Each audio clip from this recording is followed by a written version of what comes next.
আসসালামু আলাইকুম উম্মেশা কারি ব্লগ। আশা করি তোমরা ভালো আছো। আলহামদুলিল্লাহ আমরাও ভালো আছি। আজকে তোমাদের শেয়ার করব যে আমরা আমাদের মাদ্রাসা থেকে আমাদের কোথায় নিয়ে যাচ্ছে। আমাদের নিয়ে যাচ্ছে ছোটোখাটো একটা শিক্ষা সফর জুলাই জাগরণে। তো বছরের শুরুতে আমাদের আমার যাওয়া হয়নি, যার কারণে আমি খুব আগ্রহ নিয়ে এই কত মাস 8 মাসের সময় মনে হয়, তোমরা তো জানোই জুলাই জাগরণ শুরু হয়েছে 8 মাস থেকেই। তো এখন আমরা সেখানেই যাব। তো স্যারেরা আমাদের জন্য কিছু না ব্যবস্থা করেছিল, যেমন আমরা যেহেতু বিকাল টাইমে রওনা দিয়েছিলাম 4টা বাজে, আমাদের ক্লাস ছাড়া হয়নি। 1টা বাজে আমাদের সবাইকে ছুটি দিয়ে দিয়েছিল, যার যার মতো বাসায় চলে এসে একদম রেডি হয়ে একদম 4টা বাজে মাদ্রাসায় উপস্থিত থাকতে হবে। তো যাই হোক, অবশেষে বাসে উঠে গেলাম কিছুক্ষণ অপেক্ষা করার পর। তো নাস্তা দিয়ে দিল পানি আর স্যান্ডউইচ।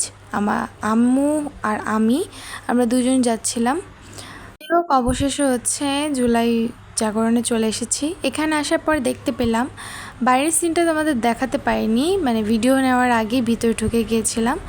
তো এখানে দেখালাম ওই সিনটাতে ছিল এরকম যে জুলাইতে যা যা হয়েছিল তার সকল ডিটেলস দেখা। তারপর গ্যালারির ভিতরে চলে গেলাম, সেখানেও অনেক কিছু দেখলাম, ভালোই লাগলো। এরপর আমার সবচেয়ে থেকে যেটা বেটার লেগেছিলো, ভালো লেগেছিলো অনেক বেশি, মনে গেঁথে গিয়েছিল, শিশুদের কবর একটা আছে সেখানে। তো তোমাদেরকে যাচ্ছি সেখানে দেখাচ্ছি কি আছে। আমার খুব ভালো লেগেছিল, মনটা একদম শীতল হয়ে গেছিল। এখানে অনেক কিছুই আছে, আমি পড়ে পড়ে দেখছিলাম। তারপরে প্রথমে দেখলাম আয়নাঘর আছে, এরপরে ভাবলাম যে প্রথমে আয়নাঘরে ঢুকে যাই।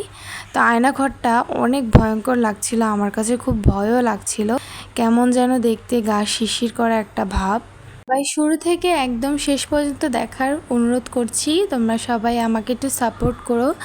আশা নিয়ে তোমাদের কাছে ভিডিও শেয়ার করি, আর তোমরা একটু লাইক করলে বা সাবস্ক্রাইব করলে আমার খুব ভালো লাগে। তো এই যে দেখো, শিশুদের কবরে চলে এসেছি, ভিতরটা শুধু সাউন্ডটা শুধু শুনো।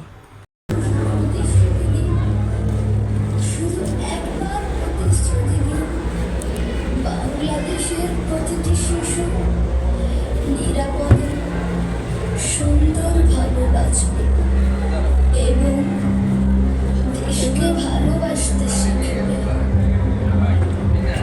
আমি তো আর ফিরব না, কিন্তু আপনারা দেশটাকে এমন রাখবেন যেখানে সত্য, ন্যায় আর ভালোবাসা কখনোই হারিয়ে যাবে না। সেখান থেকে চলে আসলাম তৃতীয় তলায়। তৃতীয় তলায় বলতে উপরে চলে যাব কিছু দেখার জন্য। তো এই সময় একটা কথা বলি, আমার জাতীয় জাদুঘর দেখা হয়নি। তো জাতীয় জাদুঘরটা বন্ধ হয়ে গেছিলো, যার কারণে আর দেখাতে পারলাম না। এরপর ভিতরে যাওয়ার পর দেখতে পেলাম যে সেখানে কিছু বই, তারপরে এখানে আবার সুন্দর সুন্দর ব্যানারও আছে, জুলাইতে কী হয়েছে ওইটার একটা ব্যানার, দুটো ব্যানার আছে, আমার খুব ভালো লেগেছিল। তো যাই হোক, বইগুলো একটু দেখলাম, অনেক ইসলামিক বই আছে, তারপরে বর্তমান জুলাইয়ের নিয়ে এগুলোও আছে। তারপর এখানে সঙ্গীত হয় মনে হয়, এটার ভিতরে অনেকক্ষণ অপেক্ষা করেছিলাম দেখার জন্য, বাট আমরা বেরিয়ে যাব। তো বেরিয়ে শরবত খেয়ে নিলাম, শরবত খেয়ে এরপর হাদির যে কবর সেখানে জিয়ারত করবে স্যারেরা, আমরা একটু যাব। তো চলো দেখি। পাশে দেখলাম মিছিল হচ্ছে, তো এখানে আমরা বাসে উঠে গেছি।